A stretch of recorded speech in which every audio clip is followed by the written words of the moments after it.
आज की वीडियो आपके लिए बहुत अच्छी होने वाली है क्योंकि आज मैं एक ऐसी चीज़ लेके आया हूं जो आपके सर के ऊपर बाल नहीं ला देगी। सिर्फ और सिर्फ 1 मिनट के अंदर देख सकते हैं कि बाइक का जो है इतना इतना एरिया है ना, बिल्कुल खाली है। आप बिल्कुल वाज़ेह करके देख लें, खाली है।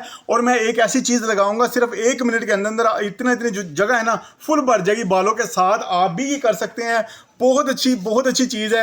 आप ये देख सकते हैं, मैंने इसको ओपन किया। ओपन करने के बाद आपने क्या करना है कि बालों पे सिर्फ लगाना है, तो आपका जो है ना उतना तरह एरिया फुल भर जाएगा। ये देखिए जी, मैं लगाने लगा हूँ। ये देखिए, जैसे जैसे लगाता जाऊँगा ना तो उतना तरह एरिया जो है ना फुल भर जाएगा।